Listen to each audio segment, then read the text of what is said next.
What's going on YouTube? It's been a long time since I posted an update video, so I just kind of want to put one out there. I am planning on making some changes to the system again, so just wanted to put this out and use it as a reference for the future to kind of compare things.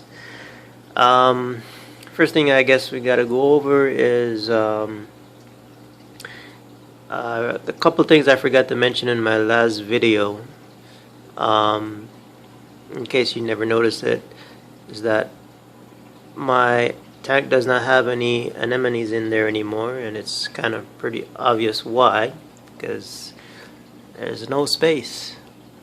There used to be an anemone, big one, right where the brown button polyps are and between the elegance coral, but as you can see, the elegance coral has just bloomed into a beast. So I did get rid of the anemones. Amazing growth on other corals.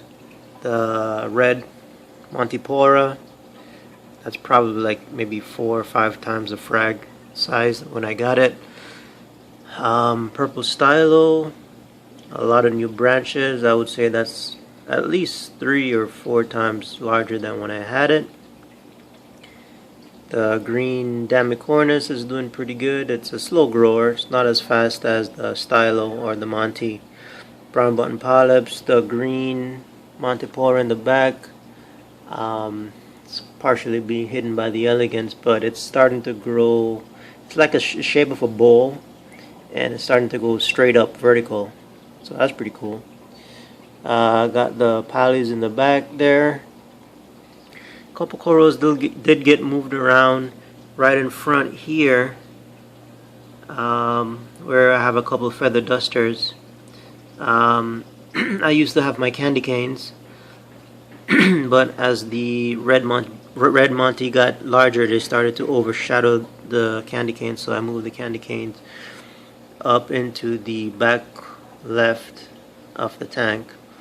It's not getting as much light, but they seem to be doing pretty good. They're nice and plump.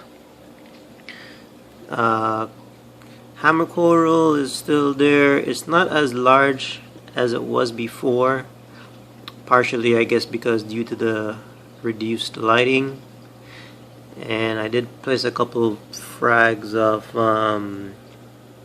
green star polyps, one back there and another in that side. Mushroom rocks down there. I did lose my Coniopora coral. It's just, you see, all that's left is just a skeleton. That's a pretty hard coral to keep. I'm not surprised, especially because it was the white or the greenish color one. Those are kind of a little harder to keep than the red species. These, forgot what you call these. It's kind of button corals or whatever. Cinnamon corals, I think you call them. A lot of new heads. When I first got this rock, I would think about maybe 4 or 5 heads now. A lot of growth on that coral. They pretty much get fed every day.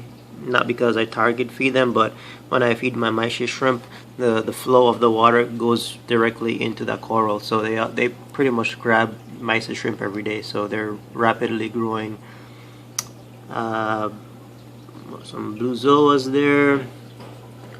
My yellow zoas there. That was on one frag rock, and I split it, and I guess it never liked it. You can see one rock is there, another on this side, and they kind of, I guess they never liked being split, so I did lose a few heads, although I have 3 surviving right now. I put another rock, another frag off pallies. I think is the same species in the back up there. And that's pretty much it. My frog spawn is on the sand there, just kind of hanging around in the shade. And that's pretty much it for as far as the corals.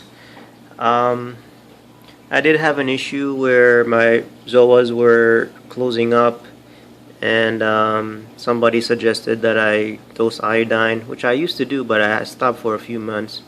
So once I started dosing my iodines again, they started opening up nice and fine. Changes in cleanup crew. Did pretty something drastic. I got rid of all crabs, all hermit crabs, because they were being very opportunistic to certain corals, especially to SPS corals. My red Monty, they would basically strip the Montipora frags I had within 24 to 48 hours. So this tank has no crabs at all. My cleanup crew basically consists of 3 snails, or 3 Nasarius snails, the ones that burrow onto the into the sand, and they just stick out their tube. And I had a few Estrella snails, but I think I'm only down to 1 on the back wall there. I have a large amount of spaghetti worms on the sand, so all the sand work is pretty much being cleaned by crabs, by the worms, and all the all the life within the actual sand. A lot of mini stars are in there as well. Changes to the sump. I got rid of my bio pellet reactor. Just kind of wanted to simplify things.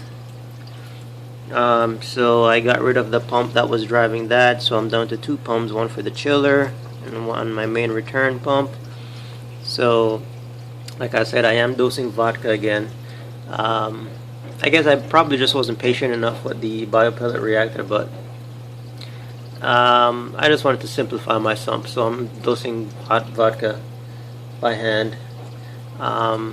The sump is always kept in darkness. I only turn the lights on for the purpose of this video, so all that's left in here is just a couple pieces of live rock. You can see the coralline algae is basically dying off because there is no light, and of course you have my deep sand bed. So that's all that's really in this chamber. So the corals are basically starting to grow out nicely, and it's actually starting to outgrow my lights. As the corals grow larger, it's casting more shadows onto the bottom of the tank. You can see how my zoanthids, they have very long stems, so they're basically stretching out to get as much light as possible. And you can see it on these as well. Look how long those stems are. That's an indication that they're not getting enough light and they're really reaching out for it. So I bit the bullet, spent the money, and I'm getting a aqua illumination, or I got it. It's a new set of lights, the Hydra. Haven't put it up yet. That's gonna be in my next project. Don't know. I want to do like a DIY kind of mounting. I haven't decided it yet, because those rails are pretty expensive too. Future plans for the tank. I mean, once I have the lights, I want to try my hand at getting a clam. Never had a clam before, and since that Goniopora has died, I'm thinking of putting like a Recordia garden, a rock filled with Recordias. Never had much luck with Recordias before, but I'm hoping maybe with a new light, I'll be more successful. So that's things to come. That's pretty much it. Any questions or comments, go ahead, post them below. I'll do my best to answer all of them, and I'll post an update once I get the new lights in. Thanks, guys.